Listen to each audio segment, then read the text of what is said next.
കുട്ടിക്ക് വേണ്ടത് ഇമോഷണൽ വൈകാരികമായ അടുപ്പമാണ്. പൂർണ്ണമായിട്ടും പഠിച്ചെടുക്കുന്ന ഒരു കഴിവാണ് സംസാരവും സാമൂഹികതയും. ഫോൺ അങ്ങ് കൊടുക്കുന്നു, അവരതുമായിട്ടിരിക്കുന്നു 7, 8, 10 മണിക്കൂർ ഫോൺ. അങ്ങനെയുള്ള ഒരുപാട് കുട്ടികൾ പ്രശ്നമായിട്ട് ഈ കുറച്ചൊരു പരിധി ഒരു ഓട്ടിസത്തിൻ്റെ, പക്ഷേ അത് ഓട്ടിസം ഉണ്ടാക്കുന്നുള്ളതിന് തെളിവൊന്നുമില്ല. നമ്മുടെ ചുറ്റുപാടിലാണ് ജീവിക്കേണ്ടത് എന്നതുകൊണ്ട് അവരുടെ ആ പരിമിതി ഗൗരവമുള്ളതാകും. പക്ഷേ അപ്പോൾ അവരുടെ ആ പരിമിതി നേരത്തെ കൂട്ടി മനസ്സിലാക്കിയാൽ ഒന്ന് നമുക്ക് ബുദ്ധിയൊക്കെ കുറേയൊക്കെ ഉത്തേജിപ്പിക്കാൻ പറ്റും. തൊട്ട് മൂത്ത ചേച്ചി 2 വയസ്സ് മൂത്തത, തൊട്ട് താഴെയുള്ള ആൾ 2 വയസ്സ്. അപ്പോൾ ഞങ്ങൾ 3 പേരും ഒരു ഗ്രൂപ്പായി, ഒരു പിയർ ഗ്രൂപ്പായി. ഇപ്പോഴും ബാക്കിലിരിക്കുന്ന കുട്ടി കാണുന്നില്ല എഴുതുന്നത്, അപ്പോൾ അല്ലെങ്കിൽ വായിക്കുമ്പോൾ അക്ഷരങ്ങളെല്ലാം കാണുന്നില്ല, അപ്പോൾ തെറ്റായിട്ട് വായിക്കുന്നു, തെറ്റായിട്ട് നോട്ട് എഴുതുന്നു. അപ്പോൾ അതൊരു ലേണിംഗ് ഡിസബിലിറ്റി ആയിട്ടാണ് വിചാരിക്കുന്നത്. ശാരീരികമായ വൈകല്യങ്ങളില്ല, ബുദ്ധിപരമായി ഏകദേശം നോർമലാണെങ്കിൽ ഉണ്ടാകുന്ന അതിനെയാണ് നമ്മൾ പഠന വൈകല്യം എന്ന് പറയുന്നത്. അപ്പോൾ കാഴ്ച ഉറപ്പുണ്ട്, അല്ലെന്നുണ്ടെങ്കിൽ കേൾവി കുറവുണ്ട്. അപ്പോൾ ടീച്ചർ പറയുന്ന അധികം കേൾക്കുന്നില്ല. അപ്പോൾ കാഴ്ചയും കേൾവി നോർമലാണെന്ന് ഉറപ്പുവരുത്തലാണ് ആദ്യം. മറ്റു ജീവികളൊന്നും വായിക്കുന്നില്ല. മനുഷ്യൻ പോലും വായിക്കാൻ തുടങ്ങിയിട്ട് ഒരുപാട് കാലമായിട്ടില്ല. അവൻ്റെ പ്രശ്നം എന്താണെന്ന് വെച്ച് കഴിഞ്ഞാൽ അവന് ഇതൊന്നും എൻജോയബിൾ അല്ല. പക്ഷേ ആകുമ്പോൾ ടീച്ചേഴ്സ് നീ ഭയങ്കര ഉഴപ്പനാന്ന് പറയുന്നത്, വീട്ടുകാർ അപ്പുറത്തെ കുട്ടി ഇത്രയും നന്നായിട്ട് മാർക്ക് വാങ്ങിച്ചിട്ട് നിനക്കെന്താ പറ്റാത്ത, അവൻ എല്ലാത്തിലും അവൻ ബുദ്ധിമുട്ടുള്ളതെന്ന് പാരൻസിന് അറിയാം. അപ്പോൾ നിനക്കെന്താ പറ്റാത്തതെന്നുള്ള ഈ വഴക്കും കാണും ഇതൊക്കെയാണ് നടക്കുന്നത്. വായിക്കുന്നത് ഒരു സ്ട്രഗിളായി മാറുമ്പോഴാണ് എന്തു പറ്റും, അവർക്ക് ക്ലാസ്സിൽ പോകാനേ താല്പര്യമില്ല. അഥവാ ക്ലാസ്സിലിരുന്നാലും അവന് പറയുന്നൊന്നും മനസ്സിലാകുന്നില്ല. 3-ാം ക്ലാസ്സിൽ എത്തുമ്പോഴേക്കും അവൻ അല്ലെങ്കിൽ UKGയിലെ കാര്യങ്ങൾ പോലും അവനറിയില്ല. 1918 ഇതിനു മുമ്പുള്ള ഇതുപോലത്തെ ഒരു പാൻഡമിക് ലോകം മുഴുവനും വ്യാപിച്ചൊരു രോഗം ഉണ്ടാകുന്ന ഇൻഫ്ലുവൻസയുടെ സ്പാനിഷ് ഫ്ലൂ എന്ന് പറയുന്നത് ഒരു ലെജിറ്റിമൈസേഷൻ വന്നില്ലേ. അപ്പം കുട്ടികൾക്ക് ഫോൺ കൊടുക്കാം എന്നുള്ളതിലേക്ക് എത്തി. ഒരു കുട്ടി ജനിക്കുന്ന സമയത്ത് ബ്രെയിനിൻ്റെ ഒരു 70-80% മാത്രമേ ആയിട്ടുള്ളൂ. ബാക്കിയുള്ളത് മുഴുവനും നടക്കണം. 30 വയസ്സൊക്കെ കഴിയുമ്പോഴേക്കുമാണ് നമ്മൾ അഡോളസൻസ് കംപ്ലീറ്റായി ഒരു മുതിർന്ന ആളുടെ ബൗദ്ധിക നിലവാരത്തിലെത്തുന്നുള്ളൊരു സമീപകാലത്ത് ഒരു പഠനം ഉണ്ടാകും. കുട്ടികൾക്ക് ഒരിക്കലും നമ്മൾ മൊബൈൽ, അതായത് 2 വയസ്സ് വരെ ഒട്ടും തന്നെ പാടില്ല. 2 വയസ്സ് കഴിഞ്ഞാലും 1 മണിക്കൂറാണ് പരമാവധി. അത് നമ്മളെ കൂടെ ഇരുന്ന് വേണമെന്നാണ് പറയാം. കാരണം അവരുദ്ദേശിക്കുന്നത് നമുക്ക് മനസ്സിലാകുന്ന രീതിയിലാണ് പറയുന്നതെന്നാണ്. പക്ഷെ അവനതല്ലാതെ പറയാൻ പറ്റില്ല. അപ്പോൾ അവൻ അതിനെപ്പറ്റി ഒരു സെൽഫ് കോൺഷ്യസ് ആകുന്നതിലൂടെ അവൻ പറയാതാകും. കുനിഞ്ഞ് നടക്കുമ്പോൾ കുനിഞ്ഞ് നടക്കുക എന്ന് പറഞ്ഞാൽ കള്ളലക്ഷണമാണ്. ഇങ്ങനെ ഇതുണ്ട്. അല്ലെങ്കിൽ മുഖത്ത് നോക്കാത്ത എന്തായാൾ എന്താണ് നിനക്ക് മുഖത്ത് നോക്കി സംസാരിച്ചൂടെ? അവർ പലർക്കും വേണമെങ്കിൽ സ്വാധീനിക്കാൻ പറ്റും. അവർ പലപ്പോഴും ഡ്രഗ് അഡിക്റ്റ് ആയിട്ട് മാറാം, അല്ലെങ്കിൽ ക്രിമിനൽ ഇതിലേക്ക് പോകാം. കണ്ണൂരുള്ള ആൾ എന്നെ ഒന്ന് കാണും ഇവിടെ വന്ന്, കാരണം അപ്പം ആരും അറിയില്ല എന്തിനാണ് പോകുന്നത്. പൂർണ്ണമായിട്ടും പഠിച്ചെടുക്കുന്ന ഒരു കഴിവാണ് സംസാരവും സാമൂഹികതയും. അപ്പോൾ അതിനുള്ള അവസരം ഉണ്ടാക്കുക എന്നുള്ളതാണ് പ്രധാനപ്പെട്ടൊരു കാര്യം.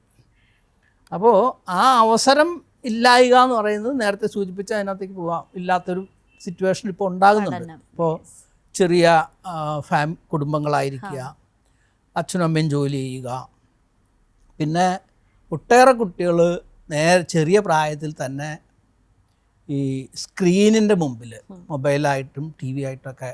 അപ്പോൾ ഇത്തരം പ്രശ്നങ്ങൾ, അപ്പോൾ സംസാരം താമസിക്കുക എന്നുള്ളത് ഒന്നുകിൽ ബുദ്ധിപരമായി കുറച്ച് ബാക്ക്വേർഡ് ആയിരിക്കാം. ചിലപ്പോൾ ആ കുട്ടി നടക്കാനും താമസിച്ചിരുന്നു. അങ്ങനെയാണെന്നുണ്ടെങ്കിൽ നമ്മൾ ഗ്ലോബൽ ഡെവലപ്മെൻറ്റൽ ഡിലേ എന്ന് പറയും. അതായത് പല മേഖലയിൽ, ഒന്നിലേറെ മേഖലകളിൽ കുട്ടിയുടെ വളർച്ച തടസ്സപ്പെട്ടിരിക്കുന്നു. അവിടെ അത് നമ്മൾ പ്രത്യേകം ശ്രദ്ധിക്കണം. പല കുട്ടികളും പിന്നീട് ബുദ്ധിപരമായി ഈ ബുദ്ധിയുടെ കാര്യത്തിൽ പോലുള്ളൊരു പ്രശ്നം, നമ്മൾ ബുദ്ധിയെ അളക്കുന്നത് IQ എന്ന് പറയുന്ന ഒരു ടെസ്റ്റ് വെച്ചിട്ട്, ഇൻ്റലിജൻസ് കോഷ്യൻ്റ് എന്ന് പറയും. പക്ഷെ IQ അളക്കുമ്പോൾ കുറഞ്ഞാൽ ആ ആൾക്ക് ജീവിക്കാൻ വേണ്ടേ. ഇപ്പോൾ ഞാൻ ഒരു ഇതുണ്ട്, അതായത് നമ്മളുടെ ചുറ്റുവട്ടത്ത് ജീവിക്കുന്ന ആൾക്കാരുടേതും അതേസമയം നമ്മളൊരു ആസ്ട്രേലിയയിലോ അല്ലെങ്കിൽ ന്യൂസിലൻഡിലോ അവിടെയൊക്കെയുള്ള ആദിവാസികളുടെ എവിടത്തെയായാലും അവർക്ക് ജീവിക്കേണ്ട ചുറ്റുപാടിൽ അവർ കാണിക്കുന്ന ബുദ്ധി നമ്മുടെ ബുദ്ധി കൊണ്ട് പ്രയോജനമില്ല, അവരുടെ ബുദ്ധി കൊണ്ട് നമുക്കും പ്രയോജനമില്ല. അപ്പോൾ ആ രീതിയിലുള്ള വ്യത്യാസമുണ്ട്. അതുകൊണ്ട് ബുദ്ധിയെ സംബന്ധിച്ച് മൾട്ടിപ്പിൾ ഇൻ്റലിജൻസ് എന്നൊരു കോൺസെപ്റ്റ് ഉണ്ട്. എന്തായാലും നമ്മൾ പറയുന്ന അക്കാദമിക് പഠനത്തിനും അതുപോലെയുള്ള കാര്യങ്ങൾക്കും വേണ്ടിയിട്ടുള്ള ബുദ്ധിപരമായ പിന്നോക്കാവസ്ഥ ഇവർക്കുണ്ടാകാം. നമ്മുടെ ചുറ്റുപാടിലാണ് ജീവിക്കേണ്ടത് എന്നതുകൊണ്ട് അവരുടെ ആ പരിമിതി ഗൗരവമുള്ളതാകും. പക്ഷേ അപ്പോൾ അവരുടെ ആ പരിമിതി നേരത്തെ കൂട്ടി മനസ്സിലാക്കിയാൽ ഒന്ന് നമുക്ക് ബുദ്ധിയൊക്കെ കുറേയൊക്കെ ഉത്തേജിപ്പിക്കാൻ പറ്റും. അതല്ല അവരുടെ കഴിവ് നേരത്തെ കൂട്ടി കഴിവോ അല്ലെങ്കിൽ ശക്തിയും ദൗർബല്യവും നേരത്തെ കൂട്ടി മനസ്സിലാക്കിയാൽ നമുക്ക് അവരെ ഹെൽപ്പ് ചെയ്യാനുള്ള സാധ്യത വളരെ കൂടുതലായിട്ടുണ്ട്. അപ്പോൾ ആദ്യത്തെ സൂചന എന്ന് പറയുന്നത് ഇത്തരത്തിലുള്ള പ്രശ്നങ്ങൾ, പ്രത്യേകിച്ച് അതേപോലെ തന്നെ ചില കുട്ടികൾ ഇപ്പോൾ നടക്കാൻ ബുദ്ധിമുട്ട്, ഇപ്പോൾ എല്ലാം നടക്കുകയൊക്കെ ചെയ്യും, പക്ഷേ എന്നാലും സ്റ്റെപ്പ് കയറുമ്പോഴും ഒക്കെ ഒരു ചെറിയ പേടി പോലെ, അല്ലെന്നുണ്ടെങ്കിൽ ചെറിയ വിരൽ കൊണ്ട് ചെയ്യേണ്ട ചെറിയ കാര്യങ്ങൾ, സാധനങ്ങൾ പറക്കിയെടുക്കുക, കത്രിക പിടിക്കുക, ബട്ടൺ ഇടുക, അങ്ങനെയുള്ള കാര്യങ്ങൾ അതൊക്കെ വരുമ്പോൾ ഇതെല്ലാം ഫ്യൂച്ചർ പഠനത്തെ ബാധിക്കുന്ന അതല്ല, അത് രണ്ടും ഒരേ പ്രശ്നത്തിൻ്റെ രണ്ട് വശങ്ങളായിരിക്കാം. അപ്പോൾ പഠനത്തിൽ പിന്നോട്ട് പോവുക എന്ന് പറയുമ്പോൾ അതൊരു പ്രധാനപ്പെട്ട ന്യൂറോ ഡെവലപ്മെൻ്റൽ കാര്യമാണ്. ഇപ്പോൾ നമ്മളിപ്പോൾ പറഞ്ഞ ഇപ്പോൾ കോവിഡിൻ്റെ സമയത്ത് അപ്പോൾ അതെ, അതായത് ഞാൻ നേരത്തെ പറയാൻ വന്ന അതായത് കുട്ടി സംസാരിക്കാനും മറ്റുള്ളവരോട് ഇടപെടാനും പഠിക്കണമെങ്കിൽ അങ്ങനത്തെ ഒരു സാഹചര്യം ഉണ്ടാവണം. അങ്ങനത്തെ സാഹചര്യം ഇല്ലാത്തതിൻ്റെ പേരിൽ ഒട്ടേറെ ഇത്തരം കാര്യങ്ങളിൽ കഴിവ് ഇല്ലാത്തവരായി മാറിയ ഒരുപാട് ഉദാഹരണങ്ങളുണ്ട്. അത് എക്സ്പെരിമെൻ്റ് നടത്തുക, രാജാവ് നടത്തിയ എക്സ്പെരിമെൻ്റ് പോലെയല്ല, ചില കാര്യങ്ങൾ നാച്ചുറൽ എക്സ്പെരിമെൻ്റ് എന്ന് പറയും. ഉദാഹരണം പറഞ്ഞാൽ 80കളിലൊക്കെ ഈ റുമാനിയ എന്ന് പറയുന്ന ഒരു രാജ്യത്ത് അവിടെ അന്ന് ഒരു പ്രത്യേക ഒരു ഏകാധിപതി ഉണ്ടായിരുന്നു. അപ്പോൾ ആ സമയത്ത് അവരുടെ ഒരു ഇതെന്ന് പറയുന്നത് കുട്ടികളെയൊക്കെ തന്നെ സ്റ്റേറ്റ് നോക്കും എന്നുള്ളതാണ്. അപ്പോൾ കുട്ടികളെ പ്രസവിച്ചു കഴിഞ്ഞാൽ നേരെ ഒരു ഓർഫനേജിലേക്ക് അല്ലെങ്കിൽ കുട്ടികളെ നോക്കുന്ന സെൻറ്ററിലേക്ക് കൊണ്ടുവരും. ഓർഫനേജ് എന്ന് പറഞ്ഞുകൂടാ, അവിടെ മാതാപിതാക്കളല്ല, കുറച്ച് കെയർ ഗിവേഴ്സ് ഉണ്ടായിരിക്കും. ആ കെയർ ഗിവേഴ്സ് ഇവർക്ക് ഭക്ഷണമൊക്കെ കൊടുക്കും. പക്ഷെ കുട്ടിക്ക് വേണ്ടത് ഈ ഇമോഷണൽ വൈകാരികമായ അടുപ്പമാണ്, അത് കിട്ടുന്നില്ല. അപ്പോൾ ഇവരെല്ലാം ഈ ചാസസ്ക്യൂ എന്ന് പറയുന്ന ഏകാധിപതിയുടെ പതനത്തിന് ശേഷം ഇവരെയൊക്കെ മറ്റ് രാജ്യങ്ങളിലേക്ക് ദത്തെടുത്തപ്പോൾ ഇവരെല്ലാം തന്നെ വളരെ സാമൂഹികമായിട്ട് വളരെ പരിമിതിയുള്ളവരായിരുന്നു എന്നാണ് കാണാൻ കഴിയുന്നത്. അപ്പോൾ ഇതാണ്. അപ്പോൾ നമ്മൾ ഇപ്പോഴും ധാരാളം പേര്, പ്രത്യേകിച്ചും നമ്മൾ UK ഒക്കെയുള്ള മറ്റ് രാജ്യങ്ങൾ, ഞാൻ ഏറ്റവും കൂടുതൽ പറയുന്നത് നമ്മുടെ ആൾക്കാർ കൂടുതൽ UK പോകുന്നുണ്ടായിരിക്കും, മറ്റ് രാജ്യങ്ങളിലുള്ളവരുണ്ടെങ്കിലും കൂടുതലും UK ഉള്ള മലയാളി പാരൻസ് ഒരുപാട് പേര് ഇത്തരത്തിൽ, അതായത് അവർ ചെറിയ വീട്, അച്ഛനും അമ്മയും മാത്രം, രണ്ടുപേരും ജോലി ചെയ്യുന്നു, മാറി മാറിയായിരിക്കും അവർ കുട്ടിയെ നോക്കുന്നത്. അപ്പോൾ കുട്ടിയുടെ മുമ്പിൽ കുട്ടിക്ക് ഒരു എൻ്റർടൈൻ ചെയ്യാനുള്ള ഏക മാർഗം എന്ന് പറയുന്നത് ഫോണാണ്. ഫോൺ അങ്ങ് കൊടുക്കുന്നു, അവരതുമായിട്ടിരിക്കുന്നു 7, 8, 10 മണിക്കൂർ ഫോൺ.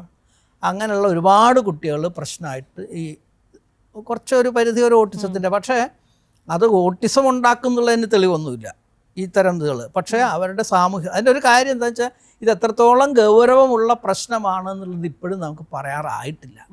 എന്താണെന്ന് വെച്ച് കഴിഞ്ഞാൽ ഇതൊരു സമീപകാല സംഭവം, ഒരു 10 കൊല്ലത്തിൽ താഴെ. ഇത്രയും സ്മാർട്ട് ഫോൺ വന്നിട്ട് തന്നെ ഇത്രയൊക്കെ ആയി കാണുള്ളൂ വ്യാപകമായിട്ട്, ഇത്രയും വ്യാപകമായിട്ട്. അതായത് ഫോണിൻ്റെയും വില കുറഞ്ഞു, വിളിക്കുന്നതിൻ്റെയും നെറ്റിൻ്റെയും ഒക്കെ ഇത് കുറഞ്ഞു. ഞാൻ 1999 മൊബൈൽ ഫോൺ വാങ്ങിക്കുമ്പോൾ ഒരു മിനിറ്റിന് 9.5 രൂപ ഔട്ട് ഗോയിങ്ങിന് 4.5 രൂപ ഇൻകമ്മിങ്ങിനും ആയിരുന്നു.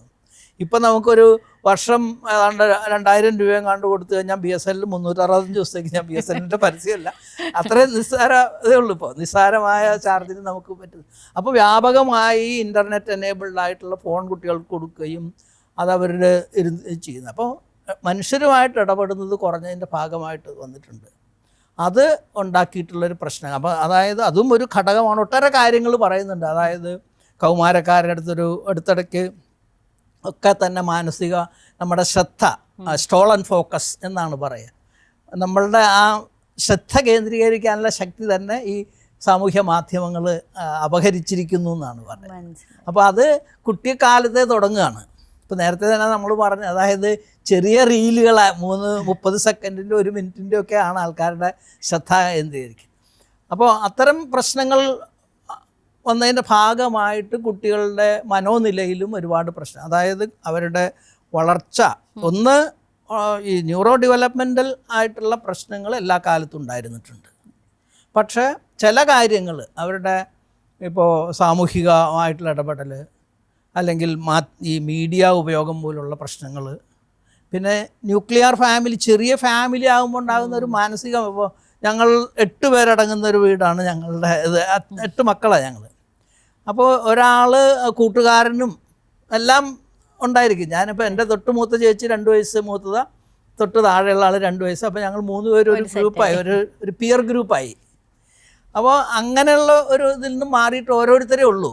അപ്പോൾ ആ കുട്ടികൾ വളരുന്ന സാഹചര്യം എന്ന് പറയുന്നത് അവർക്ക് സ്ട്രെസ്സ് ഒട്ടും തന്നെ താങ്ങാൻ പറ്റാത്തതായിട്ട് മാറി. അവർ സ്ട്രെസ്സിനൊന്നും എക്സ്പോസ്ഡ് അല്ല. അപ്പോൾ അത്തരം ചുറ്റുപാടുകൾ വരുമ്പോഴാണ് അപ്പം ഇത്തരത്തിലുള്ള ന്യൂറോ ഡെവലപ്മെൻറ്റുമായിട്ടുള്ള, അതായത് കുട്ടികളുടെ വളർച്ച മാറ്റി നിർത്തുക. വളർച്ച മിക്കവാറും ഒക്കെ നടക്കുന്നുണ്ട്. ഇപ്പോൾ വളർച്ചയിൽ നേരെ വിപരീത പ്രശ്നം ഉണ്ടാകുന്നത്. ഒരുപാട് മറ്റു രീതിയിലുള്ള അമിതമായ വണ്ണവും അങ്ങനെയുള്ള പ്രശ്നങ്ങളിലേക്കാണ് കൂടുതൽ വരുന്നത്. ഭക്ഷണക്കുറവിൻ്റെ ഒരു കാലത്ത് വളർച്ച നിരീക്ഷണം എന്നുള്ളത് പ്രധാനപ്പെട്ടതായിട്ട് എടുത്തിരുന്നത് പോഷകാഹാരക്കുറവ് കണ്ടെത്താൻ വേണ്ടിയിട്ടാണ്. ഇപ്പോൾ നമ്മൾ പക്ഷേ അതല്ല. അതേസമയം കുട്ടികളുടെ ബുദ്ധിയും സംസാരിക്കാനുള്ള കഴിവ്, സാമൂഹികത, ബുദ്ധി, പഠനം, പെരുമാറ്റം മറ്റൊരു പ്രധാന കാര്യമാണ്. അപ്പോൾ ഞാൻ പഠനത്തിൻ്റെ ചോദിച്ചതിന്, പഠനത്തിലെ പിന്നാക്കം പോവുക എന്ന് പറയുന്നത് പല കാരണം കൊണ്ട് പോവുക. ഒരു കുട്ടി കാഴ്ച ശരിക്കില്ലെങ്കിൽ പഠനത്തിൽ പിന്നോട്ട് പോവുക. അത് ചിലപ്പോൾ ചെറിയ തോതിൽ ആ കാഴ്ച കുറവുന്നുണ്ട്. ഇപ്പോൾ എനിക്ക് പറയാൻ പറ്റില്ല ഞാൻ ശരിക്കും കാണുന്നുണ്ടെന്ന് ഇപ്പോൾ പറയാൻ പറ്റും, കാരണം ഞാൻ ശരിക്കും കണ്ടുകൊണ്ടിരുന്ന ആളായതുകൊണ്ട്. എന്നും ഞാൻ കുറച്ചേ കാണുന്നുള്ളൂ ഉള്ള ആളാണെങ്കിൽ എനിക്ക് പറയാൻ പറ്റില്ലല്ലോ. ഞാൻ ശരിക്കും ഒട്ടും കാണുന്നില്ലെങ്കിൽ ചിലപ്പോൾ പറയാൻ പറ്റും. അതല്ലാന്നുണ്ട്. അപ്പോൾ കാഴ്ചക്കുറവ്. അപ്പോൾ എപ്പോഴും ബാക്കിലിരിക്കുന്ന കുട്ടി കാണുന്നില്ല എഴുതുന്നത്. അപ്പോൾ അല്ലെങ്കിൽ വായിക്കുമ്പോൾ അക്ഷരങ്ങളെല്ലാം കാണുന്നില്ല. അപ്പോൾ തെറ്റായിട്ട് വായിക്കുന്നു, തെറ്റായിട്ട് നോട്ട് എഴുതുന്നു. അപ്പോൾ അതൊരു ലേണിംഗ് ഡിസബിലിറ്റി ആയിട്ടാണ് വിചാരിക്കുക. പക്ഷേ അപ്പോൾ കാഴ്ച ഉറപ്പുണ്ട്, അല്ലെന്നുണ്ടെങ്കിൽ കേൾവി കുറവുണ്ട്. അപ്പോൾ ടീച്ചർ പറയുന്ന അധികം കേൾക്കുന്നില്ല. അപ്പോൾ കാഴ്ചയും കേൾവി നോർമലാണെന്ന് ഉറപ്പുവരുത്തലാണ് ആദ്യം വേണ്ടത്. അത് കഴിഞ്ഞാലാണ് പിന്നെ വേറെ ഒന്നെന്ന് പറയുന്ന 2 കാര്യമുണ്ട്. പിന്നെ ഇപ്പോൾ പഠിക്കാൻ മോശമാകുന്നതിന് ഇപ്പോൾ ഞാൻ വീണ്ടും പറയുന്നത്, അപ്പോൾ ഞങ്ങൾ ഒക്കെ വളർന്നവരെന്ന് പറയുന്നത് പഠനത്തിൻ്റെ പ്രാധാന്യമോ അതൊന്നും പല വീടുകളിലും, അതായത് കോളേജിൽ ഇപ്പോൾ എൻ്റെ വീട്ടിൽ ഞാനാണ് ആദ്യത്തെ കോളേജിൽ പോകുന്ന ആൾ. ഞങ്ങൾ 8 പേരുണ്ടെന്ന് പറഞ്ഞാൽ എന്നെ മൂത്ത 5 പേര് കൂടിയുണ്ട്. അവരാരും കോളേജിൽ പോയിട്ടില്ല. അപ്പോൾ ആദ്യത്തെ കോളേജ് വിദ്യാഭ്യാസത്തിന് അവസരം കിട്ടിയ ആൾ ഞാനാണ്. കഴിവില്ലാത്തതുകൊണ്ടല്ല, അവരെല്ലാവരും എന്നേക്കാൾ മിടുക്കരായിരുന്നു മൂത്ത സഹോദരങ്ങളൊക്കെ. പക്ഷേ അതിനവസരം കിട്ടിയിട്ടില്ല. അപ്പോൾ അങ്ങനെയുള്ളൊരു ചുറ്റുപാടിൽ പല വീടുകളിലും ആ പഠനത്തിൻ്റെ പ്രാധാന്യം മനസ്സിലാക്കി അവരെ സഹായിക്കാൻ പറ്റാത്തവരുണ്ടായിരുന്നു. അങ്ങനെയൊക്കെ പഠനത്തിൽ പിന്നോട്ട് പോകാം. അപ്പോൾ ശാരീരികമായ വൈകല്യങ്ങളില്ല, ബുദ്ധിപരമായി ഏകദേശം നോർമലാണെങ്കിൽ ഉണ്ടാകുന്ന അതിനെയാണ് നമ്മൾ പഠന വൈകല്യം എന്ന് പറയുന്നത്. അപ്പോൾ അതായത് ഇതെന്ന് പറഞ്ഞാൽ ഇപ്പോൾ വായിക്കുക എന്ന് പറഞ്ഞു കഴിഞ്ഞാൽ അതൊരു വളരെ സങ്കീർണമായൊരു കാര്യമാണ്. മറ്റു ജീവികളൊന്നും വായിക്കുന്നില്ല. ഇപ്പോൾ മനുഷ്യൻ പോലും വായിക്കാൻ തുടങ്ങിയിട്ട് ഒരുപാട് കാലമായിട്ടില്ല. അപ്പോൾ വായിക്കുക എന്ന് പറയുന്നത് ഒരു വലിയ സങ്കീർണം. അപ്പോൾ വായിക്കാനുള്ള കഴിവ്, എഴുതാനുള്ള കഴിവ്, കണക്ക്, ഇത്തരം ഇതിലെല്ലാത്തിലും വരുന്നതിനെയാണ് നമ്മൾ പഠന വൈകല്യം എന്ന് പറയുക. അത് നമ്മൾ നേരത്തെ കണ്ടെത്തിയില്ലെങ്കിൽ പ്രശ്നം ഞാൻ പറയാം. അതായത് കുട്ടികൾ പലപ്പോഴും വരുന്നത് ക്ലാസ്സിൽ ഇവർ സ്ഥിരമായിട്ട്, ഇപ്പോൾ സാധാരണഗതിയിൽ ക്ലാസ്സിൽ അവർ പുറകോട്ട് പോകുന്നു, പഠിക്കാൻ മോശമായിട്ട് പോകുന്നു. മോശമാകുമ്പോൾ ടീച്ചേഴ്സ് നീ ഭയങ്കര ഉഴപ്പനാന്ന് പറയുന്നു. വീട്ടുകാർ അപ്പുറത്തെ കുട്ടി ഇത്രയും നന്നായിട്ട് മാർക്ക് വാങ്ങിച്ചിട്ട് നിനക്കെന്താ പറ്റാത്ത, അവൻ എല്ലാത്തിലും അവൻ ബുദ്ധിമുട്ടുള്ളതെന്ന് പാരൻസിന് അറിയാം. അപ്പോൾ നിനക്കെന്താ പറ്റാത്തതെന്നുള്ള ഈ വഴക്കും കാണും ഇതൊക്കെയാണ് നടക്കുന്നത്. അവൻ്റെ പ്രശ്നം എന്താണെന്ന് വെച്ച് കഴിഞ്ഞാൽ അവന് ഇതൊന്നും എൻജോയബിൾ അല്ല. ഇപ്പം നമ്മൾ വായിക്കുകയോ എഴുതുകയോ കണക്ക് എല്ലാം സ്കൂൾ പഠനം എന്ന് പറയുന്നത് മനുഷ്യനെ സംബന്ധിച്ച് അടിസ്ഥാനപരമായിട്ടൊരു എൻജോയബിൾ പ്രോസസ്സാണ്. ഞാൻ പറയുന്നത് സ്കൂളിലല്ലാതെ എല്ലാവർക്കും അല്ലെങ്കിൽ അതിന് വേറെ കാരണം കാണും. പക്ഷേ പഠിക്കുന്നുണ്ടല്ലോ കുട്ടികൾ, ഓരോന്ന് എക്സ്പ്ലോർ ചെയ്തൊക്കെ പഠിക്കുകയാണ്. അപ്പോൾ അത് എൻജോയബിൾ അല്ല. അപ്പോൾ അവർ ക്ലാസ്സിൽ പോകുമ്പോൾ 2 കാര്യങ്ങളാണ്. കുട്ടികൾ സ്കൂളിൽ പോകുമ്പോൾ ഒന്ന് കൂട്ടുകാരുമായിട്ട് ചേർന്നിട്ടുള്ള ആ ബന്ധം, 2 പഠിക്കുമ്പോൾ കിട്ടുന്ന ആനന്ദമുണ്ട്, അത് ഇതില്ല. പക്ഷെ നമ്മളതിനെ വേറെ രീതിയിൽ കൃത്രിമമായ ഒരുപാട് അടിച്ചേൽപ്പിക്കൽ നടത്തി ആ ആനന്ദം കളയുന്നുണ്ട്, അത് വേറെ കാര്യം. പക്ഷേ കുട്ടികൾ ആ ആനന്ദം കിട്ടാതെ വരുമ്പോൾ വായിക്കുന്നത് ഒരു സ്ട്രഗിളായി മാറുമ്പോഴാണ് എന്തു പറ്റും, അവർക്ക് ക്ലാസ്സിൽ പോകാനേ താല്പര്യമില്ല. അഥവാ ക്ലാസ്സിലിരുന്നാലും അവന് പറയുന്നൊന്നും മനസ്സിലാകുന്നില്ല. നമ്മൾ സംസാരിക്കുന്നിടത്ത് ഇപ്പോൾ ഗ്രീക്ക് ആൻഡ് ലാറ്റിൻ എന്നൊക്കെ ഇംഗ്ലീഷിൽ പ്രയോഗിക്കുമല്ലോ. എന്ന് പറയുന്ന എന്താ നമ്മൾ ഇംഗ്ലീഷ് പറയുന്നിടത്ത് ഗ്രീക്കോ ലാറ്റിനോ പറഞ്ഞിട്ട് ആർക്കും മനസ്സിലാവും. എന്ന് പറയുന്നവർ ക്ലാസ്സിൽ നടക്കുന്ന കാര്യങ്ങൾ 1 or 2 ക്ലാസ് കഴിയുമ്പോൾ അവനൊട്ടും മുന്നോട്ട് പോയിട്ടില്ല. 3ാം ക്ലാസ്സിൽ എത്തുമ്പോഴേക്കും അവൻ 1 അല്ലെങ്കിൽ UKG കാര്യങ്ങൾ പോലും അവനറിയില്ല. അപ്പോൾ അവൻ ക്ലാസ് ഡിസ്റപ്റ്റ് ചെയ്യാൻ തുടങ്ങും, അല്ലെങ്കിൽ അവനുള്ള കഴിവ് അംഗീകരിക്കാത്തതിൻ്റെ ഇത് വരാൻ തുടങ്ങും. അപ്പോൾ ഒരു സെക്കൻഡറി ആയിട്ടുള്ള മറ്റു രീതിയിലുള്ള പെരുമാറ്റ പ്രശ്നങ്ങളായിരിക്കും ആത്യന്തികമായിട്ടുണ്ടാകുക. അപ്പോൾ അത് കണ്ടുപിടിക്കാതെ പോകും നമ്മൾ. അപ്പോൾ ഇവൻ പഠനത്തിൽ പിന്നോട്ട് പോകുന്നത് അപ്പോൾ വീട്ടുകാർ ശ്രദ്ധിക്കുന്നില്ല എന്നായിരിക്കും. വീട്ടുകാരുടെ ഇതെന്ന് പറഞ്ഞാൽ അവൻ ശ്രദ്ധിക്കുന്നില്ല, അവൻ വേണ്ട ഉത്തരവാദിത്വം കാണിക്കുന്നില്ല എന്നായിരിക്കും. പക്ഷെ ആ യഥാർത്ഥ പ്രശ്നം കണ്ടെത്താൻ താമസിച്ചു പോകുന്നു. അപ്പം നേരത്തെ കണ്ടെത്തി കഴിഞ്ഞാൽ ഒന്ന് ഈ കുട്ടിയെ നമുക്ക് ബോധ്യപ്പെടുത്താം, അവനത് പറ്റാത്ത അവൻ്റെ പഠിക്കാനുള്ള കഴിവിലുള്ള ചില പരിമിതി കൊണ്ടാണ്. അതിന് ഒരു വേറെ പിന്തുണ വേണം. ആ പിന്തുണ കൊണ്ട് അവനെ നമുക്ക് ശരിയാക്കി എടുക്കാൻ പറ്റും. ഇപ്പം നമ്മൾ ഈ താമസിച്ചു പോയി എന്ന് പറഞ്ഞല്ലോ, ഇപ്പം ഈ പഠനത്തിൻ്റെ കാര്യത്തിൽ മാത്രമല്ല, ഇപ്പോൾ സോഷ്യലൈസേഷൻ, ഇപ്പം ഞാൻ നേരത്തെ സൂചിപ്പിച്ചിരുന്നു, കോവിഡിൻ്റെ സമയത്ത് അല്ലെങ്കിൽ ലോക്ക്ഡൗണിൽ ജനിച്ച അതാ ഞാൻ പറയാൻ തുടങ്ങി നേരത്തെ. അതായത് ഈ മൊബൈൽ ഫോൺ ഉപയോഗം പോലെ തന്നെയാണല്ലോ കോവിഡിൻ്റെ കാലത്തുള്ളത്. അതായത് കോവിഡ് എന്ന് പറയുന്നത് നമ്മളുടെ ഇപ്പോൾ എൻ്റെ ഉൾപ്പെടെ ഞാനീ പറയുന്ന ഒരു കഴിഞ്ഞ 10-75 കൊല്ലത്തിന്, 75 അല്ല 1918 ഇതിന് മുമ്പുള്ള ഒരു ഇതുപോലത്തെ ഒരു പാൻഡമിക് ലോകം മുഴുവനും വ്യാപിച്ച ഒരു രോഗം ഉണ്ടാകുന്ന ഇൻഫ്ലുവൻസയുടെ സ്പാനിഷ് ഫ്ലൂ എന്ന് പറയുന്നത്. അത് കഴിഞ്ഞ ശേഷം ഇങ്ങനെ ലോകം മുഴുവനും സ്വാധീനിച്ച ഒരു ഇതാണ്. അപ്പോൾ എല്ലാവരും വീട്ടിലായി. അപ്പോഴാണ് യഥാർത്ഥത്തിൽ കുട്ടികൾ മൊബൈലിൻ്റെയും ടി വിയുടെ ഒക്കെ മുമ്പിലേക്ക് ഒരുപാട് ഓൺലൈൻ ക്ലാസ്സുകൾ വന്നു. അപ്പോൾ ഫോൺ ഉപയോഗത്തിനൊരു എന്താ പറയുക, ഒരു ലെജിറ്റിമൈസേഷൻ വന്നില്ലേ. അപ്പം കുട്ടികൾക്ക് ഫോൺ കൊടുക്കാം എന്നുള്ളതിലേക്ക് എത്തി. അപ്പോൾ പല കുട്ടികളും ആ ഫോണും കൊണ്ട് വേറെ കാര്യങ്ങൾ ചെയ്യാൻ തുടങ്ങി. അപ്പോൾ കോവിഡ് പോലെ അപ്പോൾ അതിൻ്റെ രണ്ട് കാര്യം, ഇപ്പം കോവിഡ് കൊണ്ടായാലും മറ്റ് രീതികളിലായാലും സാമൂഹിക ഇടപെടലിനുള്ള അവസരങ്ങൾ നിഷേധിക്കപ്പെട്ട് കഴിഞ്ഞാൽ തീർച്ചയായിട്ടും അവരുടെ മസ്തിഷ്കത്തിൻ്റെ വളർച്ചയെ അത് ബാധിക്കും. കാരണം വളരെ അതിവേഗത്തിൽ, അതായത് ഒരു കുട്ടി ജനിക്കുന്ന സമയത്ത് ബ്രെയിനിൻ്റെ ഒരു 70-80% മാത്രമേ ആയിട്ടുള്ളൂ. ബാക്കിയുള്ളത് മുഴുവനും നടക്കണം. ഈ വളർച്ചയിൽ സൈസിലാണ് ഞാൻ പറയുന്നത്. ബാക്കി പല വളർച്ചയും പിന്നെ ഒരുപാട് കാലം കൊണ്ടാണ്. അപ്പോൾ സാധാരണ നമ്മളൊരു mid-20s 20 വയസ്സിൻ്റെ മധ്യത്തിലൊക്കെ ആകും ഇതല്ല. ഇപ്പോൾ പറയുന്നത് അങ്ങനെയല്ല. 9, 33, 84, 66, 84 എന്നിങ്ങനെ 4 ക്രിട്ടിക്കൽ പോയിൻറ്റ്സ് ആണെന്നാണ് പറയുന്നത്. അതായത് ഒരു 30 വയസ്സൊക്കെ കഴിയുമ്പോഴേക്കുമാണ് നമ്മൾ അഡോളസൻസ് കംപ്ലീറ്റായി ഒരു മുതിർന്ന ആളുടെ ബൗദ്ധിക നിലവാരത്തിലെത്തുന്നുള്ളൂ സമീപകാലത്ത് ഒരു പഠനമുണ്ട്. അപ്പോൾ അത്തരത്തിൽ അപ്പോൾ നമ്മൾ വളർന്നുകൊണ്ടിരിക്കുന്ന അതിനകത്ത് നമുക്ക് ആവശ്യം വേണ്ട, ഞാൻ നേരത്തെ പറഞ്ഞല്ലോ, എല്ലാ വളർച്ചയായാലും ഭൗതികവും അല്ലാത്ത പ്രവർത്തനക്ഷമവും ആകണമെന്നുണ്ടെങ്കിൽ അതിന് വേണ്ട ഒരു ചുറ്റുപാട് വേണം. ആ ചുറ്റുപാടിൻ്റെ പ്രധാനപ്പെട്ട നിഷേധമായിരുന്നു കോവിഡ് കാലവും. അതിൻ്റെ കൂടെ ഉണ്ടായ അമിതമായ സോഷ്യൽ മീഡിയ അല്ലെങ്കിൽ മൊബൈൽ ഫോൺ പോലെ കുട്ടികൾക്ക് ഒരിക്കലും നമ്മൾ മൊബൈൽ, അതായത് 2 വയസ്സ് വരെ ഒട്ടും തന്നെ പാടില്ല. 2 വയസ്സ് കഴിഞ്ഞാലും 1 മണിക്കൂറാണ് പരമാവധി. അത് നമ്മുടെ കൂടെ ഇരുന്ന് വേണമെന്നാണ് പറയാൻ. വ്യൂവിങ് ആണ് വേണ്ട. അപ്പോൾ അവർക്ക് അതിൽ നിന്നും കിട്ടുന്ന കാര്യങ്ങൾ നമുക്ക് ചർച്ച ചെയ്യാൻ പറ്റും. പിന്നെ കുട്ടികളെ നോക്കിക്കോളൂ, അവർക്ക് ഈ ഫോണിന് പകരം കുട്ടികളുമായിട്ട് ഇടപെടാൻ അവസരം ഉണ്ടെങ്കിൽ അവർ 100% അവരതിനായിരിക്കും മുൻഗണന കൊടുക്കുക.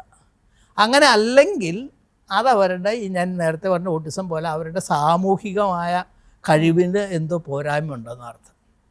അപ്പോൾ അത് നമ്മൾ പ്രത്യേകം ശ്രദ്ധിക്കണം.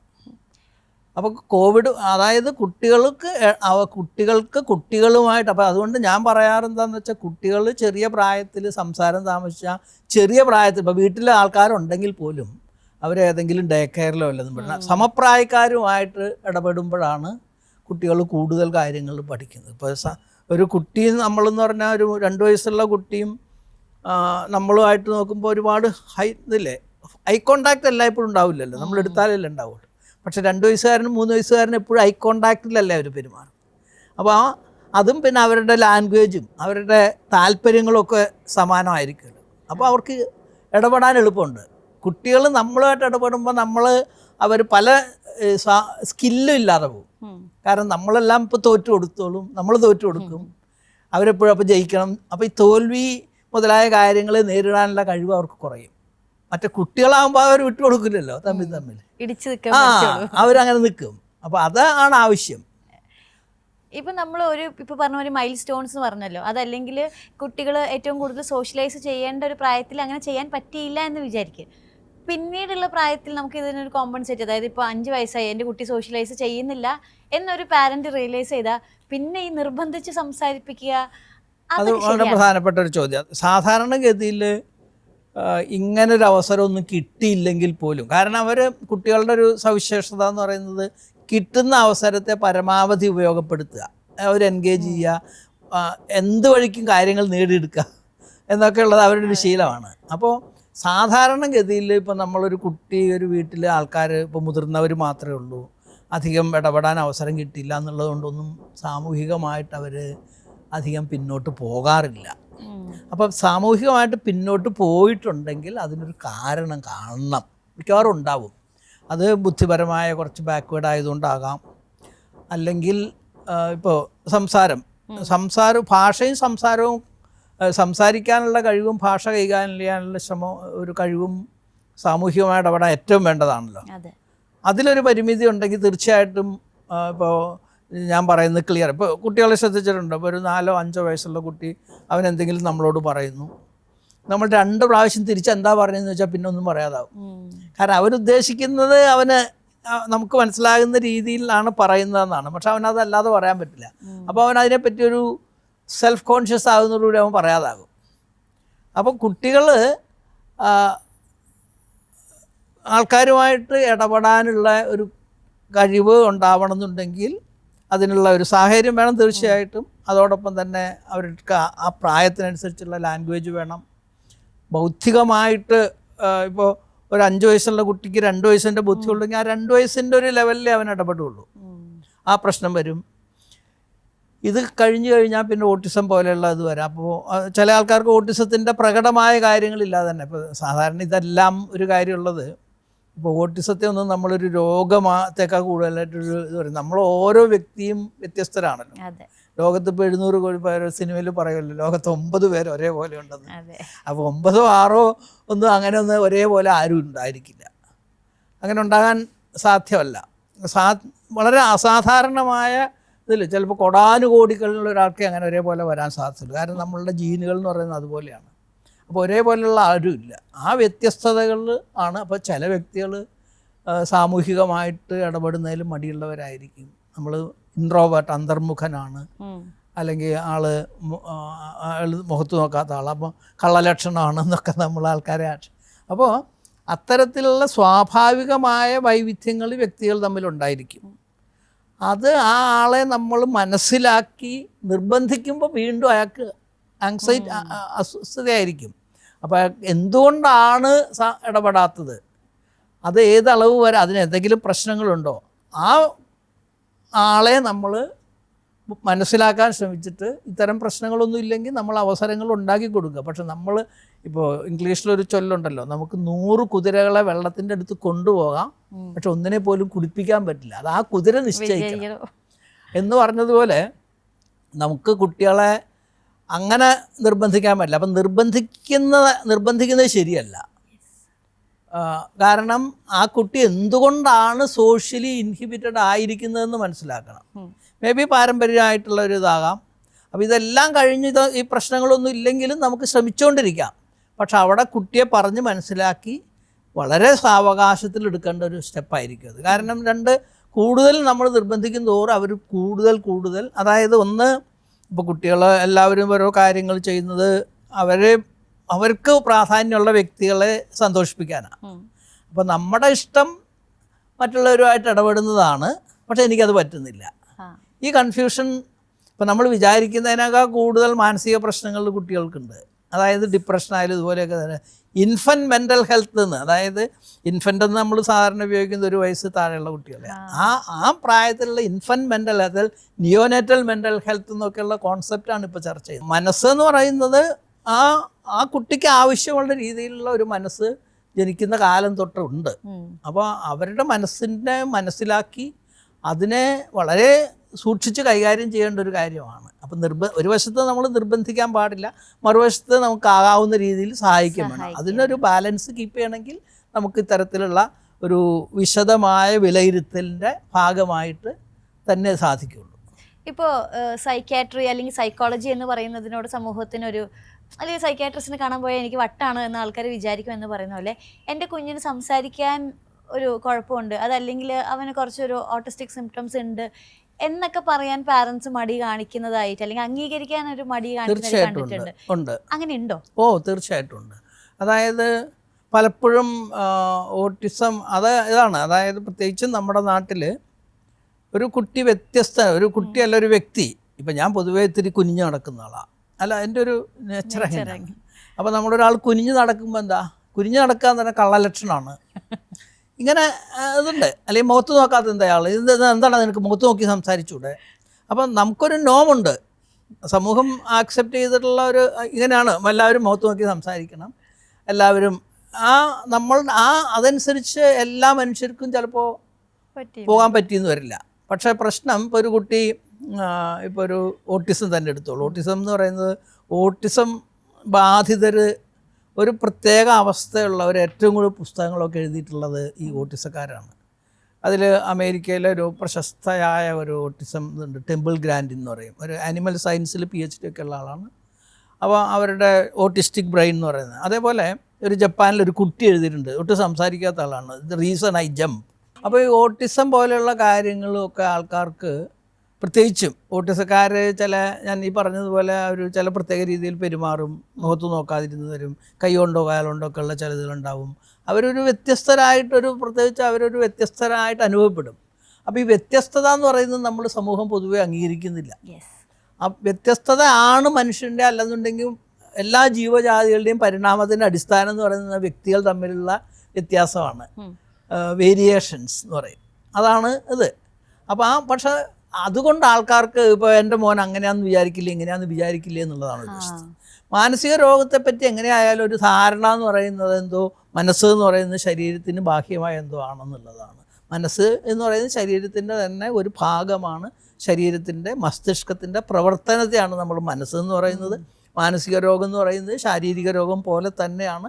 ഒട്ടേറെ കാലങ്ങൾ കഴിഞ്ഞ ഒരു 50 വർഷത്തിനൊക്കെ ഇടയ്ക്ക് മാനസിക രോഗങ്ങളുടെ ചികിത്സയിൽ നമ്മൾ വലിയ ഒരു വിപ്ലവകരമായ മാറ്റങ്ങൾ ഉണ്ടായിട്ടുണ്ട്. അത് കുഴപ്പമില്ല എന്ന് ഇപ്പോൾ എനിക്കറിയാവുന്ന ഞാൻ കരുനാഗപ്പള്ളിയിലായിരുന്ന കാലത്ത് എനിക്കറിയാവുന്ന ഒരു പെൺകുട്ടി 18 വയസ്സിൽ ഡിപ്രഷൻ തുടങ്ങിയിട്ട് ഇപ്പോൾ 56 വയസ്സായി. അന്ന് അത്രയും കാലം അത് ഡിപ്രഷൻ മരുന്ന് കഴിക്കുന്നുണ്ട്. പക്ഷെ വളരെ സമർത്ഥമായ രീതിയിൽ ഒരുപാട് കാര്യങ്ങൾ ചെയ്ത് ആ കുട്ടി ചെയ്തിട്ടുണ്ട്. ഒരു കാര്യം കൂടി ഇതിനകത്ത് ഇതുള്ളത്, വേറൊരു പ്രധാനപ്പെട്ട ഇതുള്ളത് attention deficit hyper activity disorder എന്ന് പറഞ്ഞൊരു കാര്യമുണ്ട്. അതിൻ്റെ പ്രാധാന്യം എന്ന് പറയുന്നത്, അതായത് നമുക്കെപ്പോഴും കുട്ടി അനങ്ങാതിരിക്കാൻ പറ്റില്ല, പിരിവിരിപ്പും ഇതൊക്കെ ആയിട്ടിരിക്കും. അത് അറ്റൻഷൻ കുറവ്, ശ്രദ്ധക്കുറവ്, മറ്റൊരു വശത്ത് അടങ്ങിയിരിക്കാൻ പറ്റാതിരിക്കും, ഇമ്പൾസിവിറ്റി, എടുത്തുചാട്ടം. ഇതിൽ ചില കുട്ടികൾക്ക് ഇതിനകത്ത് അറ്റൻഷൻ കുറവ്, ശ്രദ്ധക്കുറവ് മാത്രമേ ഉണ്ടാവുള്ളൂ. അവർ ഈ പറഞ്ഞതുപോലെ ബുദ്ധിയില്ലാത്ത ആളാണെന്നോ പഠന പ്രശ്നമുള്ള ആളായിട്ടോ ചിത്രീകരിക്കപ്പെടും. ക്ലാസ്സിൽ ശ്രദ്ധിക്കാൻ പറ്റുന്നില്ല, അപ്പോൾ ക്ലാസ്സിൽ അവിടെ എഴുതിയെടുക്കാൻ പറ്റുന്നില്ല, അല്ലെന്നുണ്ടെങ്കിൽ പെർഫോമൻസ് കുറയുന്നു. അവർക്ക് ബുദ്ധിയില്ലാത്തതുകൊണ്ടല്ല. ആ കുട്ടികൾ പിന്നെ ഹൈപ്പർ ആക്റ്റീവ് അല്ലെങ്കിൽ ഇമ്പൾസിവിറ്റി എന്ന് പറയും.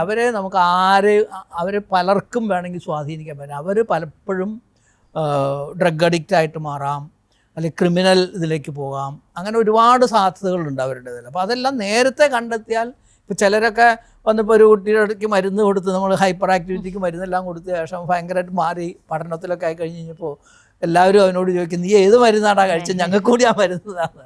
ആ രീതിയിലുള്ള മാറ്റങ്ങൾ വരുത്താൻ കഴിയും. പല ആൾക്കാരും, ഒരു അച്ഛൻ വന്ന് എൻ്റെ അടുത്ത് പറഞ്ഞു, ഒരു മരുന്നിന് ഒരാൾക്ക് ഇത്രയും മാറ്റം വരുത്താൻ പറ്റുമെന്ന് വിശ്വസിക്കാൻ പറ്റുന്നില്ല ഡോക്ടർ. അപ്പോൾ അത്തരം മാറ്റങ്ങൾ വരുമ്പോൾ ആൾക്കാർ സ്വീകരിക്കും. പക്ഷേ അതേസമയം ഓട്ടിസം പോലെ ADHD ആയാലും ഓട്ടിസം ആയാലും ഇത്തരം കാര്യങ്ങൾക്ക് അടിസ്ഥാനം ഒരു ജനിതകമായിട്ടുള്ളതാണ്. അപ്പോൾ നമുക്കത് ചികിത്സിച്ച് മാറ്റാൻ പറ്റില്ല. പക്ഷെ അവരെ നമുക്ക് ഒരുപാട് കാര്യങ്ങളിൽ സഹായിക്കാൻ പറ്റും. പക്ഷെ അത് മിക്കവാറും ഞാൻ ഒരു സമ്മപ്പ് ചെയ്യുകയാണെന്നുണ്ടെങ്കിൽ ഏത് കുട്ടിയുടെയും ഡെവലപ്മെൻറ്റുമായി ബന്ധപ്പെട്ട ഒരു കൺസേൺ ഉള്ള വിഷയങ്ങളുണ്ടോ എന്ന് നമുക്കൊരു 3 വയസ്സാകുമ്പോൾ അറിയാം. ആ 3 വയസ്സിനുള്ളിൽ ഇത് കണ്ടെത്തിയാൽ പിന്നെ നമുക്ക് ഓരോ പ്രായത്തിനനുസരിച്ച് ഓരോ പ്രശ്നങ്ങളാണ് പരിഹരിക്കാനുള്ളത്. ടോട്ടലി നമുക്ക് എല്ലാ പ്രശ്നങ്ങളും. അപ്പോൾ 3 വയസ്സുള്ള ആൾ ആദ്യം ആ കുട്ടി ആശയവിനിമയം ചെയ്യാൻ പഠിക്കുക, സ്വന്തം കാര്യങ്ങൾ ചെയ്യാൻ പഠിക്കുക, കഴിവിനനുസരിച്ച് അക്കാദമിക്കായിട്ട് ഇതാകുക. മറ്റ് പെരുമാറ്റ പ്രശ്നങ്ങൾ ഇത് ഞാൻ അതിനകത്തേക്ക് അധികം കടന്നില്ല. പെരുമാറ്റ പ്രശ്നങ്ങൾ പലതരത്തിൽ വരാം. മിക്കവാറും ഒക്കെ ഇത്തരത്തിലുള്ള പ്രശ്നങ്ങളുള്ളവർക്കായിരിക്കും. പഠന വൈകല്യമുള്ള ആൾക്ക് രണ്ടാമത് വേറെ ഇത് വരാം. അറ്റൻഷൻ ഡെഫിസിറ്റ് ഉള്ളവർക്ക് സ്വയം നിയന്ത്രിക്കാൻ കഴിവില്ലാത്തവർ വരാം. ഓട്ടിസക്കാരിൽ വരാം. ഇതൊന്നും അല്ലാതെ വീട്ടിൽ അവരുടെ പാരൻറ്റിങ് എന്ന് പറയുന്ന ആ പ്രോസസ്സിലുള്ള തകരാറ് കൊണ്ട് പെരുമാറ്റ പ്രശ്നങ്ങൾ വരാം. അപ്പോൾ ഈ പെരുമാറ്റ പ്രശ്നങ്ങളും ഒക്കെ ഇതെല്ലാം പ്രശ്നം നമ്മൾ അതവിടെയാണ് ഒരു പക്ഷേ എനിക്ക് തോന്നുന്നത് സൈക്കാട്രിസ്റ്റിനെ അപേക്ഷിച്ച് കാരണം പീഡിയാട്രീഷ്യനെ കാണുന്നതിന് അത്രയും പ്രശ്നമില്ല. അതെ, അത്ര പ്രശ്നമില്ല, ആരും ഒന്നും ആ പറയില്ല. ഇല്ല. അതേസമയം സൈക്കാട്രിസ്റ്റിനെ അപ്പോൾ ചില ആൾക്കാർ കണ്ണൂരുള്ള ആൾ എന്നെ ഒന്ന് കാണും ഇവിടെ വന്ന്, കാരണം അപ്പം ആരും അറിയില്ല എന്തിനാ പോകുന്നതെന്ന്. അങ്ങനെയൊക്കെ ഉള്ളൊരു ഇതുണ്ട്. അതെല്ലാം നമ്മൾ കുറേ ഇതുകൾ മാറി വരുന്നുണ്ട് തീർച്ചയായിട്ടും ഇത്തരം കാര്യങ്ങൾ. അതായത് ഒരു ന്യൂറോ ഡെവലപ്മെൻ്റൽ പ്രശ്നം ഉണ്ടെങ്കിൽ അത് ഡോക്ടറെ കാണിക്കേണ്ടതാണെന്നും ഡോക്ടർ മരുന്ന് തന്നാൽ കഴിക്കണം എന്നൊക്കെയുള്ള ധാരണകളും അല്ലെങ്കിൽ ഇത് ആക്സെപ്റ്റ് ചെയ്യാൻ. അപ്പോൾ ഈ ന്യൂറോ ഡൈവേർജൻ്റ് ആണ് ഓട്ടിസം എന്ന് പറയുന്നത്. എൻ്റെ കുട്ടി വ്യത്യസ്തനാണ്. ആ വ്യത്യസ്തനായ കുട്ടിയുടെ കഴിവുകൾ അത് ഞാനല്ല നിശ്ചയിക്കുന്നത്. അപ്പോൾ ആ കുട്ടിയുടെ കഴിവുകേടും ശക്തിയും ദൗർബല്യവും മനസ്സിലാക്കി അതിനെ വളർത്തുക എന്നുള്ളതാണ് എൻ്റെ ജോലി. ഞാനത് ചെയ്യും എന്ന ഒരു ധൈര്യം സംഭരിക്കാനായിട്ട് മാതാപിതാക്കൾക്ക് അവസരം ഉണ്ടാകലാണ് പ്രാധാന്യം. അപ്പോൾ thank you so much doctor. നമുക്ക് ഈ ഒരു വിഷയത്തിൽ വളരെ കാര്യമായിട്ട് തന്നെ ഒരു അവയർനെസ് ക്രിയേറ്റ് ചെയ്യാൻ പറ്റിയെന്ന് വിശ്വസിക്കുന്നു. ശരി, താങ്ക് യു.